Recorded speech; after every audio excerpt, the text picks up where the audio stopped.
नमस्कार मेरे प्यारे साथियों, स्वागत है एक बार फिर से आपके अपने चैनल हिंदी ओशन एकेडमी में। आज हम लोग पढ़ने वाले हैं एक नई कहानी जिसका नाम है उसने कहा था। बहुत ही ज़्यादा महत्वपूर्ण कहानी है क्योंकि यहाँ से परीक्षा में प्रश्न शत प्रतिशत बनते हैं, ठीक है? तो ये बहुत ही अच्छी कहानी भी मानी जाती है और देश प्रेम को लेकर भी और उसने कहा था इसी वजह से उसने कितनी चीज़ों को सैक्रिफाइस किया तो वो आप इस कहानी के माध्यम से जानेंगे। हिंदी की सर्वश्रेष्ठ कहानी के रूप में उसने कहा था आती है और ये चंद्रधर शर्मा गुलेरी जी हैं, ये चंद्रधर शर्मा गुलेरी हैं, इन्होंने ही ये कहानी लिखी है। इससे पहले यदि आपने हिंदी ओशन एकेडमी एप्लीकेशन को डाउनलोड नहीं किया है, तो एप्लीकेशन गूगल प्ले स्टोर से जाकर के डाउनलोड कर लीजिए। यहाँ से आप अपनी तैयारी को बेहतर बना सकते हैं। कोई भी जानकारी चाहिए तो ये दिया हुआ नंबर है, आप इस पे व्हाट्सएप आदि जानकारी कोई भी जानकारी आप प्राप्त करना चाहें तो ले सकते हैं। ये हमारा कोर्स चल रहा है पेपर टू हिंदी साहित्य के नाम से। इसमें आपको यूनिट वाइज इकाई 1 से लेके इकाई 10 तक संपूर्ण आपको पीडीएफ नोट्स और क्लासेस मिलेंगी। आप इसको ज़रूर लीजिए और अपनी तैयारी को व्यवस्थित रूप में करना शुरू कीजिए। अगर आपको नोट्स चाहिए, हार्ड कॉपी नोट्स, तो आप ये नोट्स अपने घर पर मंगवा सकते हैं। 7209973250 नंबर पर आप व्हाट्सएप करके सारी जानकारी प्राप्त कर सकते हैं। तो चलिए शुरू करते हैं आज की यह कक्षा। गुलेरी जी की कहानी है उसने कहा था, ठीक है? गुलेरी इधर चला गया है। चंद्रधर शर्मा गुलेरी इनका पूरा नाम है। हिंदी के प्रमुख रचनाकार पंडित चंद्रधर शर्मा गुलेरी का जन्म 1883 में हुआ था, ठीक है? याद रखिएगा, अनुक्रम वाले प्रश्न में आता है। सन 1902 में इन्होंने मासिक पत्र समालोचक के संपादन का भार संभाला। याद रखिएगा, जो मासिक पत्र था समालोचक, इसका संपादन कार्य किया है गुलेरी जी ने 1902 में। चंद्रधर शर्मा जी की मृत्यु बहुत ही कम उम्र में लगभग 39 में 12 सितंबर 1922 ईस्वी को काशी पीलिया रोग हो जाने के कारण हो गई थी, ठीक है? इनकी प्रसिद्ध कृतियां अगर देखा जाए तो उसने कहा था, घंटाघर, धर्मपरायण, रीक्ष, बुद्धू का काटा, ये बुद्ध का नहीं बुद्धू का काटा होगा ना, बुद्धू का काटा है ना, बुद्धू।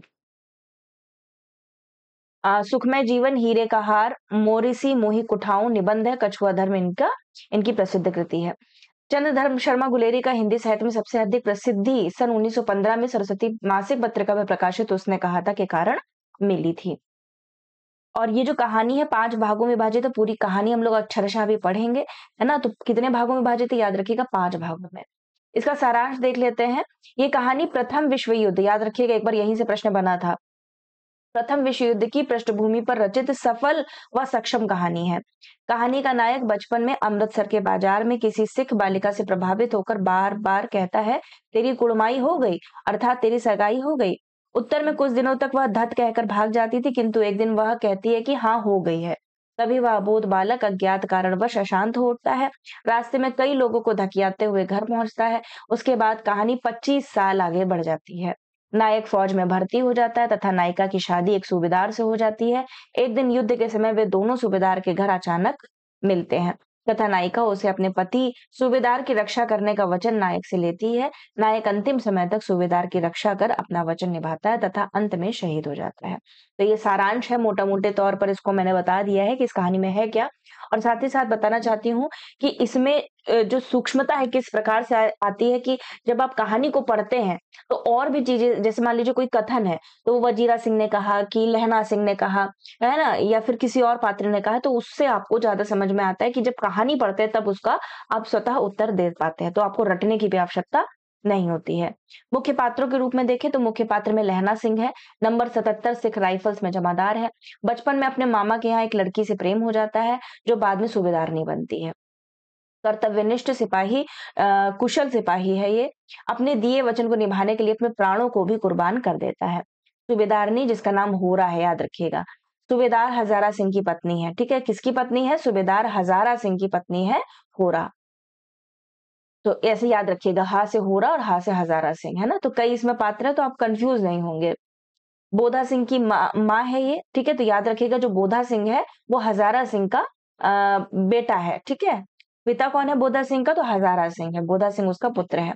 बचपन में अपने मामा के यहाँ लहना सिंह से मिलती है जो उसकी जान बचाता है। याद रखिएगा, जो लड़की है सूबेदारनी, वो भी अपने मामा के घर जाती है और वो बचपन में मिलती है। जब कहानी की शुरुआती ही इसी तरीके से होती है, दोनों आपस में आप परिचय पूछते हैं कि तू यहाँ पर कैसे, किसके घर आई है, तो बताते हैं एक दूसरे को।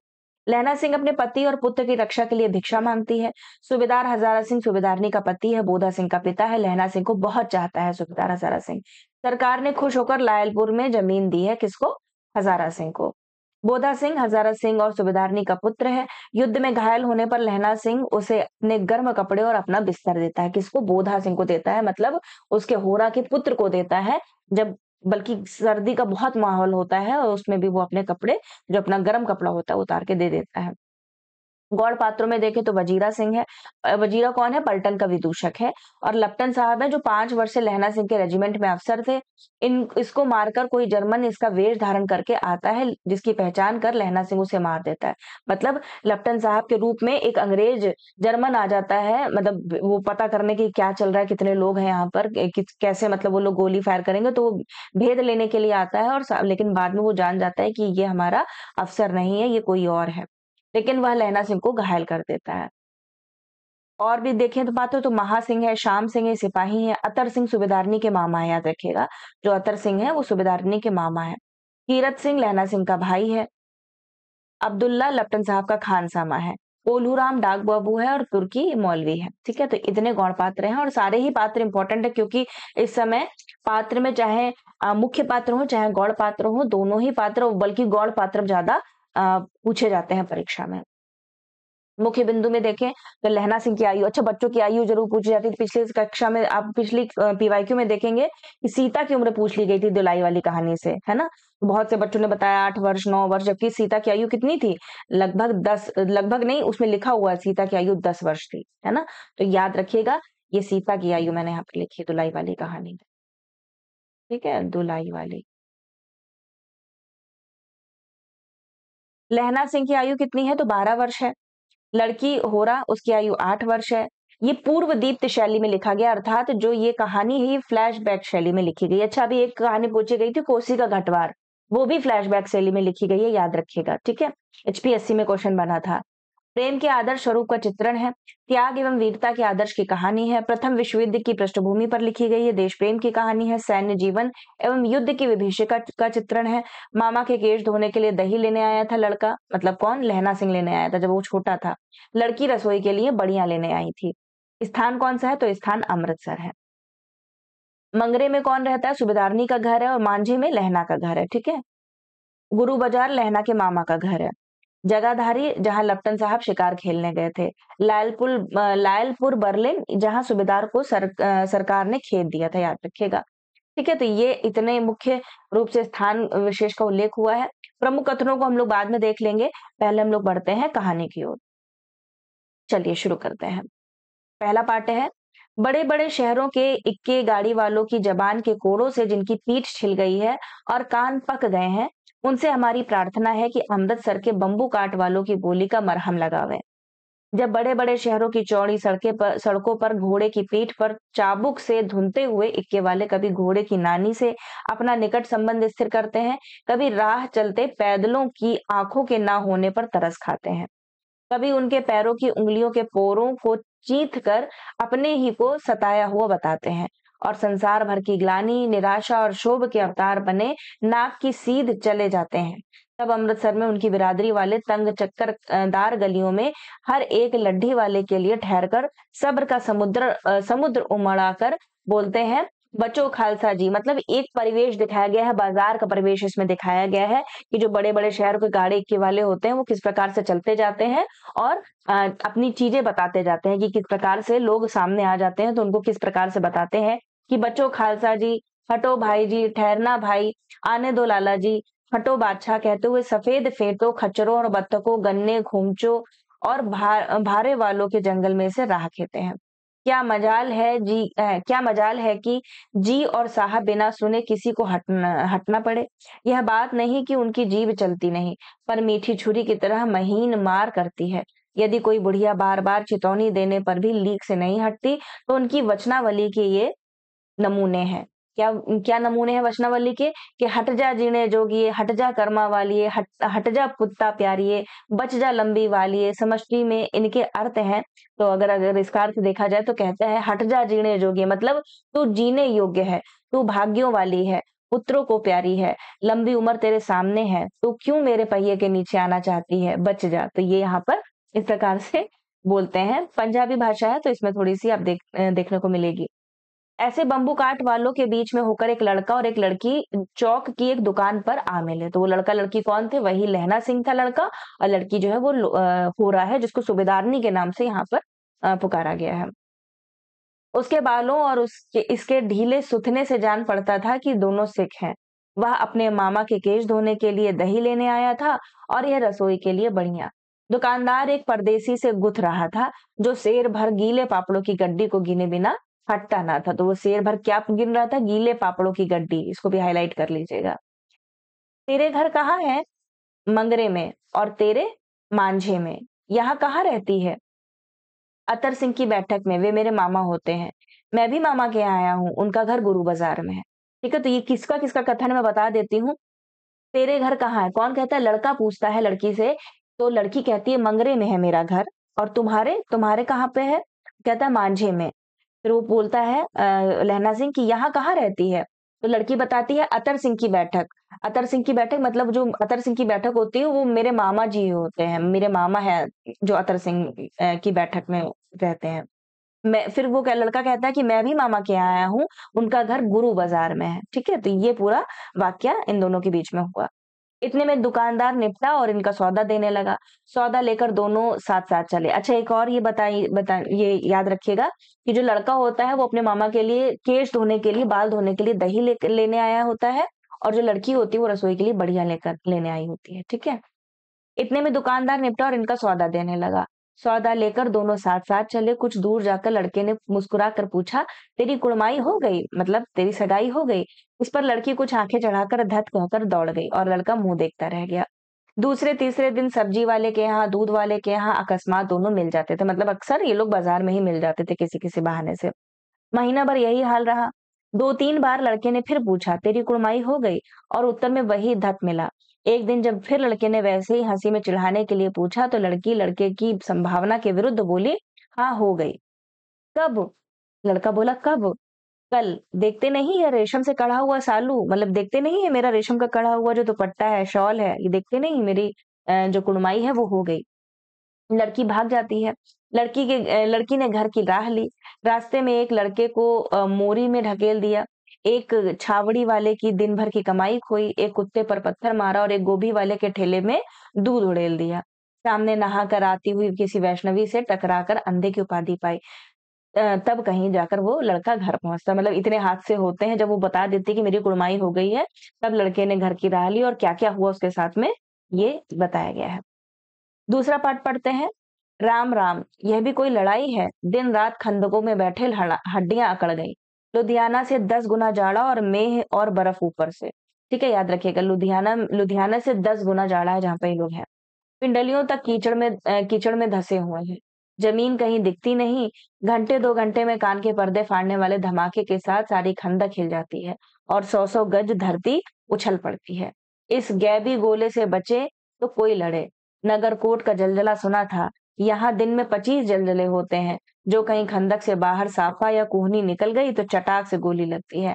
ना मालूम बेईमान मिट्टी में लेटे हुए हैं या घास की पत्तियों में छिपे रहते हैं। तो एक लड़ाई का परिवेश है, युद्ध भूमि का क्षेत्र है, वहां पर ये बातचीत हो रही है।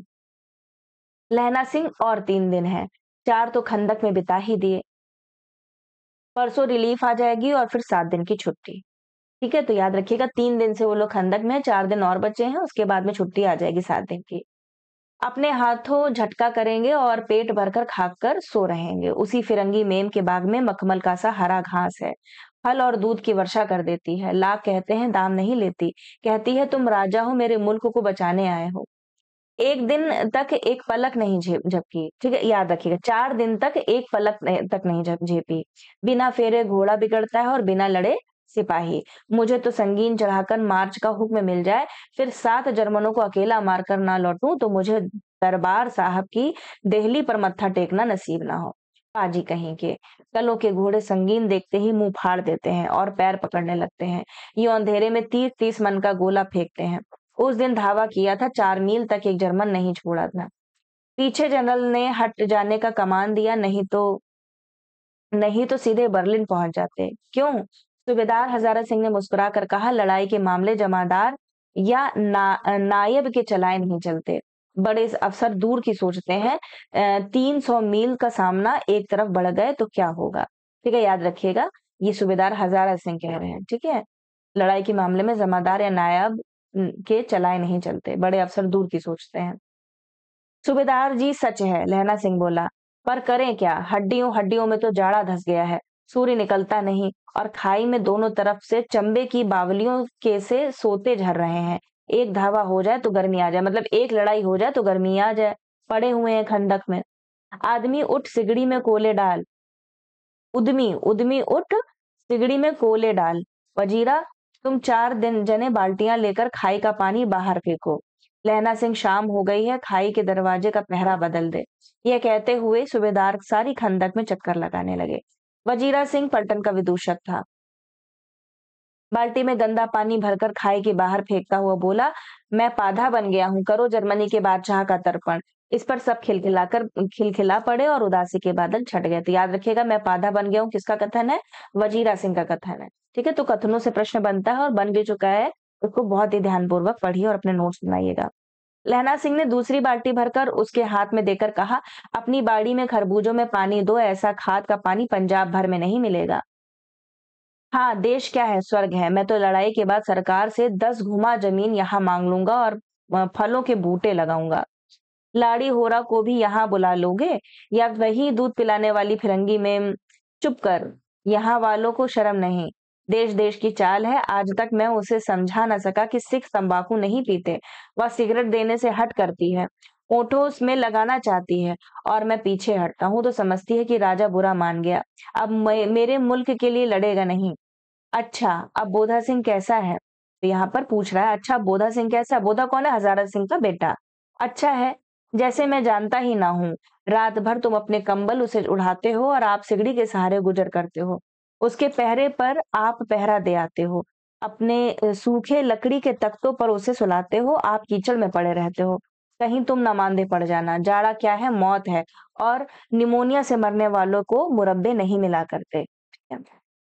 लहना सिंह का कथन है, मेरा डर मत करो, मैं तो बुलेल की खड्ड के किनारे मरूंगा।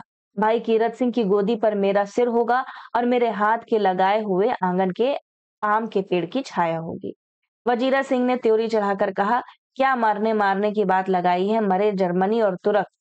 हाँ भाइयों, कुछ गाओ। फिर साथ में सब लोग कुछ गाते हैं। दिल्ली शहर ते पेशोर नू जांदिए, कर लेना लौंगा दा बपार मड़िए, कर लेना नाड़े दा सौदा अड़िए, ओए लाड़ा चटाका कुंदे नू, कद्दू बनिया वे मजेदार गोरिए, हुण लाड़ा चटाका कुदियो कुदिए नू। तो ये कुछ पंजाबी में सॉन्ग गाते हैं सभी भाई मिलकर। कौन जानता था कि दाढ़ियों वाले घरबारी सिख ऐसा लुच्चों का गीत गाएंगे, पर सारी खंदक इस गीत से गूंज उठी और सिपाही फिर ताजे हो गए, मानो 4 दिन से सोते और मौज ही करते रहे हों। तो सिपाहियों का एक तरीका होता है ना चीजों को खुशनुमा बनाने का, तो वहां पर यही चीज है। तीसरा दृश्य में आप देखते हैं, मतलब तीसरे खंड में, दोपहर रात गई, अंधेरा है, सन्नाटा छाया हुआ है। बोधा सिंह खाली बिस्कुटों के 3 टिनों पर अपने दोनों कंबल बिछाकर और लहना सिंह के 2 कंबल और बरान कोट ओढ़कर सो रहा है। ठीक है, लहना सिंह पहरे पर खड़ा हुआ है। एक आंख खाई के मुंह पर है और एक बोधा सिंह के दुबले शरीर पर। बोधा सिंह कराहा, क्यों बोधा भाई, क्या हुआ? पानी पिला दो। लहना सिंह ने कटोरा उसके मुंह से लगाकर पूछा, कहो कैसे हो? पानी पीकर बोधा बोला, कपनी छूट रही है, रोम रोम में तार दौड़ रहे हैं, दांत बज रहे हैं। अच्छा, मेरी जर्सी पहन लो। तो वो हजारा जो हो रहा है ना, उसका बेटा है ना बोधा, उसको उठा रहा है अपनी जर्सी। और तुम? बोधा कहता, और तुम? मेरे पास सिगड़ी है, मुझे गर्मी लगती है, पसीना आ रहा है। ना, मैं नहीं पहनता। 4 दिन से तुम मेरे लिए, मतलब तुम मेरे लिए 4 दिन से इतना वो कर रहे हो और तुम अपना गर्म कपड़ा भी मुझे दे रहे हो। हाँ, याद आई, मेरे पास दूसरी गर्म जर्सी है, आज सवेरे ही आई है, विलायत से मेम बुन बुनकर भेजती रही है। गुरु उनका भला करे। यूं कहकर लहना अपना कोट उतारकर जर्सी उतारने लगा। सच कहते हो? और नहीं झूठ? यूं कहकर ना ही करते बोधा को उसने जबरदस्ती जर्सी पहना दी और आप खाकी कोट और जीन का कुर्ता भर पहनकर पहरे पर आ खड़ा हुआ। मेम की जर्सी की कथा केवल कथा ही थी, मतलब जर्सी सच में नहीं थी उसके पास में। आधा घंटा बीता, इतने में खाई के मुंह से आवाज आई, सूबेदार हजारा सिंह। कौन? लप्टन साहब। हुकुम हुजूर, कहकर सूबेदार तन कर फौजी सलाम करके सामने हुआ। देखो, इसी दम धावा करना होगा। मील भर की दूरी पर पूरब के कोने में एक जर्मन खाई है, उसमें 50 से ज्यादा जर्मन नहीं है। मतलब कितने जर्मन बताता? 50 से ज्यादा नहीं है। इन पेड़ों के नीचे नीचे 2 खेत काट कर रास्ता है, 3 का 4 घुमाव है। जहां मोड़ है वहां 15 जवान खड़े कर आया हूं। तुम यहाँ 10 आदमी छोड़कर सबको हाथ ले उनसे जा मिलो। खंदक छीनकर वहीं जब तक दूसरा हुक्म ना मिले डटे रहो। हम यहाँ रहेंगे, जो हुक्म। तो यहाँ पर आया है, एक जर्मन आया है, लप्टन साहब के बहरूपियों के रूप में आया है, क्योंकि लप्टन साहब वो असली के लप्टन साहब नहीं है। चुपचाप सब तैयार हो गए, बोधा भी कंबल उतार कर चलने लगा। तब लहना सिंह ने उसे रोका। लहना सिंह आगे हुआ तो बोधा के बाप सूबेदार ने उंगली से बोधा की ओर इशारा किया। लहना सिंह समझकर चुप हो गया। पीछे 10 आदमी कौन रहे, इस पर बड़ी हुज्जत हुई। कोई रहना न चाहता था। समझा बुझाकर सूबेदार ने मोर्चा किया। लेफ्टिनेंट साहब लहना की सिगड़ी के पास मुंह फेर कर खड़े हो गए और जेब से सिगरेट निकालकर सुलगाने लगे। 10 मिनट बाद उन्होंने लहना की ओर हाथ बढ़ाकर कहा, लो तुम भी पियो। आंख मारते मारते लहना सिंह सब समझ गया। मुंह का भाव छिपाकर बोला, लाओ साहब। हाथ आगे करते ही उसने सिगड़ी के उजाले में साहब का मुंह देखा, बाल देखे, तब उसका माथा ठनका। लेफ्टिनेंट साहब के पट्टियों वाले बाल एक दिन में ही कहाँ उड़ गए और उनकी जगह कैदियों से कटे बाल कहाँ से आ गए। शायद, मतलब अभी शक कर रहा है जो लहना सिंह, वो शक कर रहा है कि सच में लेफ्टिनेंट साहब है। शायद साहब शराब पिए हुए हैं और उन्हें बाल कटवाने का मौका मिल गया है। लहना सिंह ने जांचना चाहा। लेफ्टिनेंट साहब 5 वर्ष से उसकी रेजिमेंट में थे, याद रखिएगा।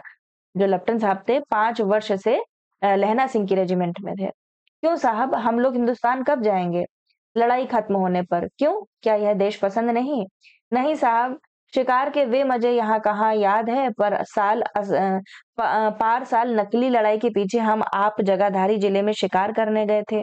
हाँ हाँ, वही जब आप होते पर सवार थे और आपका खानसामा अब्दुल्ला रास्ते के एक मंदिर में जल चढ़ाने को रह गया था। बेशक पाजी कहीं का। सामने से वह नील गाय निकली कि ऐसी बड़ी मैंने कभी न देखी थी। और आपकी एक गोली कंधे में लगी और पुट्ठे में निकली। ऐसे अफसर के साथ शिकार खेलने में मजा है। क्यों साहब? शिमले से तैयार होकर उस नील गाय का सिर आ गया था ना। आपने कहा था कि रेजिमेंट की मेस में लगाएंगे। हाँ, पर मैंने वह विलायत भेज दिया। ऐसे बड़े बड़े सींग 2-2 फुट के तो होंगे। हाँ, लहना सिंह 2 फुट 4 इंच के थे। तुमने सिगरेट नहीं पिया? तो यहाँ पर एक तरीके से कॉमन बातचीत वो छेड़ रहा है लपन साहब से, कुछ निकलवाना चाहता है ताकि ये सही सही चीजें बता भी पाता है कि नहीं बता पाता, पुरानी बातों को दोहराता है। तो कहता है कि लपन साहब कहते हैं, तुमने सिगरेट नहीं पिया? तो लहना सिंह कहता है, पीता हूँ साहब, दिया सलाई ले आता हूँ। कहकर लहना सिंह खंडक में घुसा। अब उसे संदेह नहीं रहा। उसने झटपट निश्चय कर लिया कि क्या करना चाहिए। अंधेरे में किसी सोने वाले से वह टकराया। कौन? वजीरा सिंह। हाँ, क्यों लहना, क्या कयामत आ गई? जरा तो आंख लगने दी होती। तो यहाँ पर वजीरा कहता है, चौथा चौथा देखा जाए भाग तो, होश में आओ, कयामत आई है और लखन साहब की वर्दी पहन कर आई है। कौन कह रहा है ये? लहना सिंह कह रहा है कि होश में आओ, कयामत आ गई है बाहर। कौन आई है? लप्टन साहब की वर्दी पहनकर आई है। कोई मतलब दुश्मन ही लप्टन साहब बनकर आया है क्या?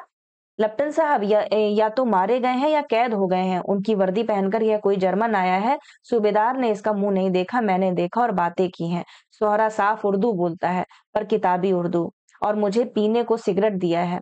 तो अब मारे गए, धोखा है। सूबेदार कीचड़ में चक्कर काटते फिरेंगे और यहाँ खाई पर धावा होगा। उठो, एक काम करो, पलटन के पैरों के निशान देखते देखते दौड़ जाओ।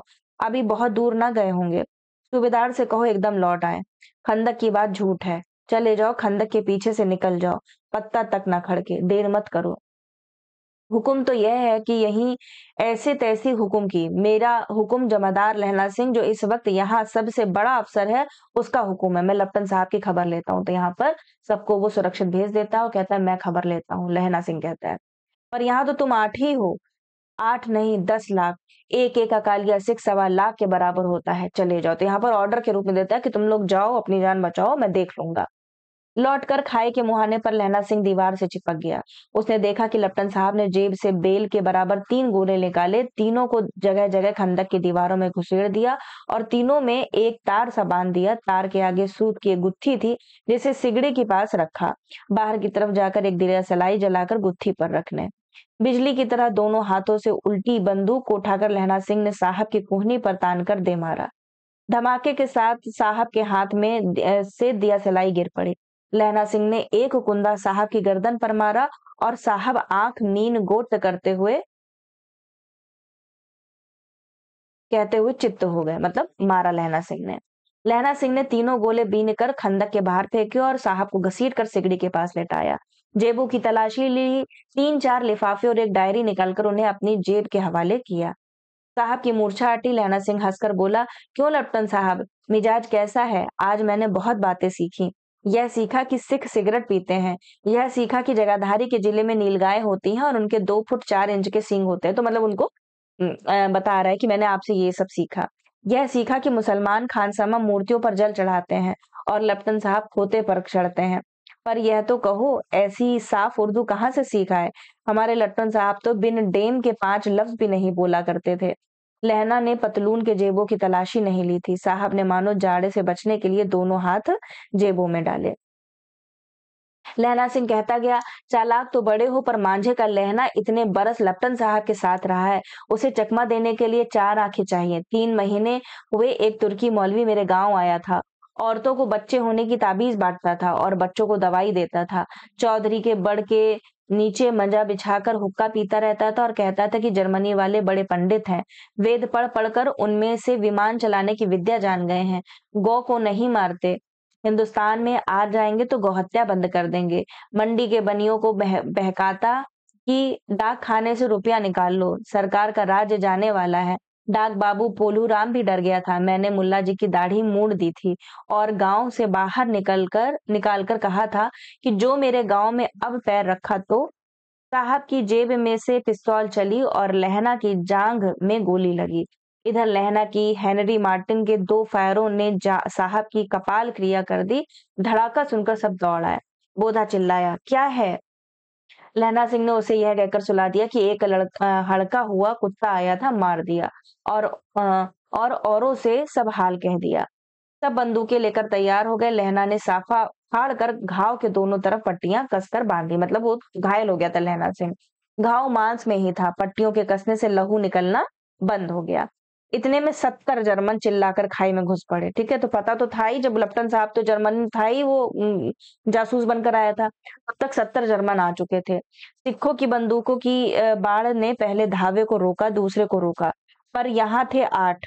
लहना सिंह तक तक कर मार रहा था। वह खड़ा था और लेटे हुए थे और वे 70 अपने मुर्दा भाइयों के शरीर पर चढ़कर जर्मन आगे घुसे आते थे। थोड़े से मिनटों में वे अचानक आवाज आई, वाहे गुरु जी की फतेह, वाहे गुरु जी का खालसा, और धड़ाधड़ बंदूकों के फायर जर्मनों की पीठ पर पड़ने लगे। ऐन मौके पर जर्मन 2 चक्की के पाटों के बीच में आ गए। बीच से सूबेदार हजारा सिंह के जवान आग बरसाते थे और सामने लहना सिंह के साथियों के संगीन चल रहे थे। पास आने पर पीछे वालों ने भी संगीन पिरोना शुरू कर दिया। एक किलकारी और, अकाल सिखा दी फौज आई, वाहे गुरु जी की फतेह, वाहे गुरु जी का खालसा, सत श्री अकाल पुरख, और लड़ाई खत्म हो गई। 63 जर्मन या तो खेत रहे थे। कितने? 63, 63, या कराह रहे थे। सिखों में 15 के प्राण गए। तो कितनों के प्राण चले गए थे? सिखों में 15 के प्राण गए थे। सूबेदार के दाहिने कंधे में से गोली आर पार निकल गई। लहना सिंह की पसली में एक गोली लगी। उसने घाव को खंदक की गीली मिट्टी से पूर लिया और बाकी का साफा कसकर कमरबंद की तरह लपेट लिया। किसी को खबर ना हुई कि लहना को दूसरा घाव भारी घाव लगा था। तो ये पता नहीं चल पाया था, जो गीली मिट्टी थी वो तोप ली थी। लड़ाई के समय चांद निकल आया था, ऐसा चांद जिसके प्रकाश से संस्कृत कवियों का दिया हुआ छई नाम सार्थक होता है। और हवा ऐसी चल रही थी जैसे बाणभट्ट की भाषा में दंत वीणोपदेशोच्चार्य कहलाती। याद रखिएगा, है ना, ये याद रखिएगा। उसने कहानी कहा था में बाणभट्ट का नाम आया है। ठीक है। वजीरा सिंह कह रहा था कि कैसे मन भर फ्रांस की भूमि मेरे बूटों से चिपक रही थी। अब मैं दौड़ा-दौड़ा सूबेदार के पीछे गया था। सूबेदार लहना सिंह से सारा हाल सुन और कागजात पाकर वे उसकी तुरंत बुद्धि को सराह रहे थे और कह रहे थे कि तू ना होता तो आज सब मर जाते। इस लड़ाई की आवाज 3 मील दाहिनी ओर की खाई वालों ने सुन ली थी। उन्होंने पीछे टेलीफोन कर दिया था। वहां से झटपट 2 डॉक्टर, 2 बीमार ढूंढने की गाड़ियां चली, जो कोई 1.5 घंटे के अंदर आ पहुंची। फील्ड अस्पताल नजदीक था, सब होते-होते वहां पहुंच जाएंगे। सुबह होते-होते वहां सब पहुंच जाएंगे। इसलिए मामूली पट्टी बांधकर एक गाड़ी में घायल लिटाए गए और दूसरे में लाशें रखी गई। सूबेदार ने लहना सिंह की जांग में पट्टी बंधवानी चाहिए, पर उसने यह कहकर टाल दिया कि थोड़ा घाव है, सवेरे देखा जाएगा। बोधा सिंह ज्वर में बर्रा रहा था। जो बोधा सिंह था उसकी वैसे भी पहले भी तबीयत खराब थी, बेटा था, है ना? वो ज्वर से पीड़ित था। वह गाड़ी में लिटाया गया। लहना सिंह को छोड़कर सूबेदार जाते नहीं थे। यह देख लहना ने कहा, तुम्हें बोधा की कसम है और सूबेदारनी जी की सौगंध है जो इस गाड़ी में ना चले जाओ। ठीक है, तो सूबेदार जो हजारा सिंह वो जाना नहीं चाहता था, लेकिन वो कसम दे देता है कि तुम्हें अपने बेटे की कसम, तुम्हें सूबेदारनी की कसम कि तुम जाओ। फिर वो कहता है कि और तुम मेरे लिए वहां पहुंचकर गाड़ी भेज देना, और जर्मन मुर्दों के लिए भी तो गाड़ियां आती होंगी। मेरा हाल बुरा नहीं है, देखते नहीं मैं खड़ा हूँ, वजीरा सिंह मेरे पास ही है ही, तो वजीरा सिंह तो पास ही है, तुम जाओ। अच्छा, पर बोधा गाड़ी पर लेट गया भला। बोधा गाड़ी पर लेट गया, पूछता है, भला आप भी चढ़ जाओ, सुनिए तो। सूबेदारनी होरा को चिट्ठी लिखो तो मेरा मत्था टेकना, लिख देना, और जब घर जाओ तो कह देना कि मुझसे जो उसने कहा था वह मैंने कर दिया। गाड़ियां चल पड़ी थी। सूबेदार ने चढ़ते चढ़ते लहना का हाथ पकड़कर कहा, तैने मेरे और बोधा के प्राण बचाए हैं, लिखना कैसा, साथ ही घर चलेंगे, अपनी सूबेदारनी को तू ही कह देना उसने क्या कहा था।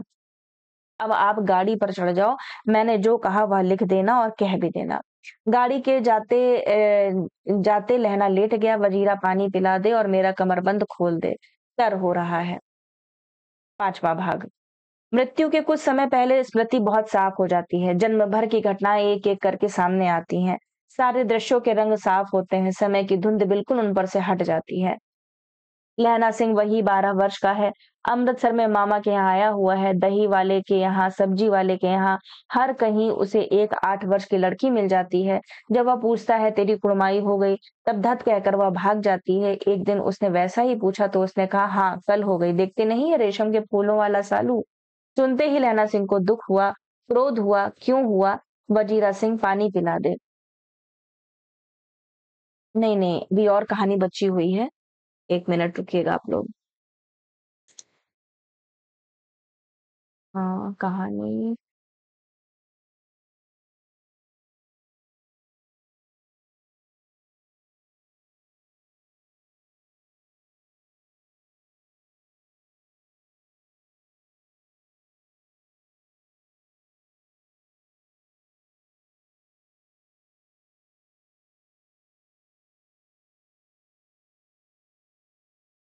1 स्लाइड मिसिंग हो गई है, इसमें होगी आई थिंक।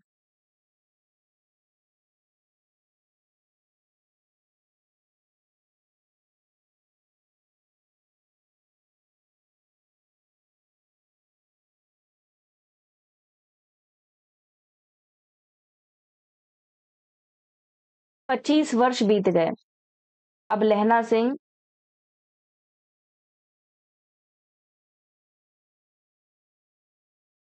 अब लहना सिंह ने नंबर 77 राइफल्स में जमादार हो गया। उस 8 वर्ष की कन्या का ध्यान ही न रहा। ना मालूम वह कभी मिली थी या नहीं। 7 दिन की छुट्टी लेकर जमीन के मुकदमे की पैरवी करने वह अपने घर गया। वहां रेजिमेंट के अफसर की चिट्ठी मिली कि फौज लाम पर जाती है, फौरन चले आओ। साथ ही सूबेदार हजारा सिंह चिट्ठी मिली कि मैं और बोधा सिंह भी लाम पर जाते हैं, लौट तो ये हमारे घर होते जाना, साथ ही चलेंगे। सूबेदार का गांव रास्ते में पड़ता था और सूबेदार उसे बहुत चाहता था। लहना सिंह सूबेदार के यहाँ पहुंचा। जब चलने लगे तब सूबेदार बेड़े में से निकल कर आया। बोला, लहना, सूबेदारनी तुमको जानती है, बुलाती है, जा मिला। लहना सिंह भीतर पहुंचा। सूबेदारनी मुझे जानती है, कब से? रेजिमेंट के क्वार्टरों में तो कभी सूबेदार के घर के लोग नहीं रहे। दरवाजे पर जाकर मत्था टेकना कहा। असीस सुनी। लहना सिंह चुप। मुझे पहचाना?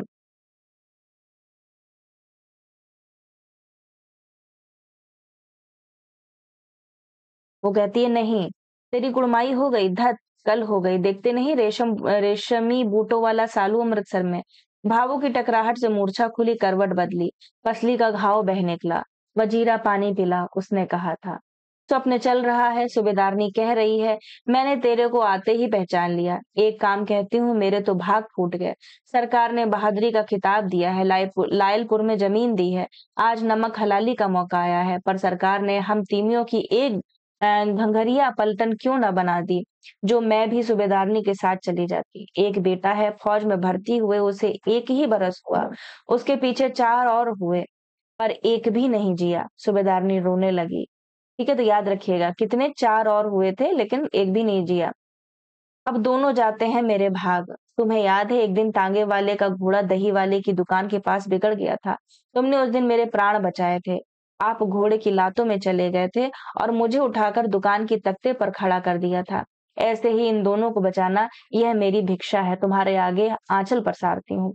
रोती रोती सूबेदारनी ओबरी में चली गई। लहना भी आंसू पोंछता हुआ बाहर आया। वजीरा सिंह, पानी पिला, उसने कहा था। तो यहाँ फ्लैशबैक की चीजें याद कर रहा है। लहना का सिर नी गोद में लिटाए वजीरा सिंह बैठा है।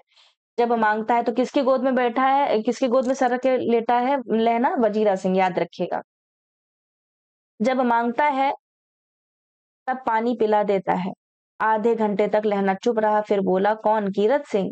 वजीरा ने कुछ समझकर कहा, हाँ भैया, मुझे और ऊंचा कर ले, अपने पट्टे पर मेरा सिर रख ले। वजीरा ने वैसा ही किया। हाँ, अब ठीक है, पानी पिला दे। बस अब के हाड़ में यह आम खूब फलेगा। चचा भतीजा दोनों मिलकर यहाँ आम खाना। जितना बड़ा तेरा भतीजा है उतना ही यह आम है। जिस महीने उसका जन्म हुआ था उसी महीने से मैंने इसे लगाया था। वजीरा सिंह के आंसू टपक रहे थे। कुछ दिनों पीछे लोगों ने अखबारों में पढ़ा, फ्रांस और बेल्जियम, याद रखिएगा बहुत इंपॉर्टेंट है, फ्रांस और बेल्जियम 68वीं सूची, मैदानों में घावों से मरा नंबर 77 सिख राइफल्स जमादार लहना सिंह। ठीक है, तो ये कहानी थी आपकी पूरी, और जो कथन थे वो मैंने आपको नहीं कराए हैं, वो उसको आप पढ़ लीजिएगा, है ना, पीपीटी में दिया हुआ है, आप उसको डाउनलोड कर लीजिएगा जो ऐप से बच्चे पढ़ रहे हैं। बाकी जिनको कोर्स लेना है तो कोर्स लेकर के पढ़िए, बहुत ही बेहतरीन क्लासेस आपको मिलेंगी, और ऐसे ही डिटेल में आपको कराया जा रहा है, और साथ ही प्रश्नोत्तर भी कराए जा रहे हैं। ठीक है, मिलते हैं अगले वीडियो के साथ में, तब तक सभी का आभार एवं धन्यवाद।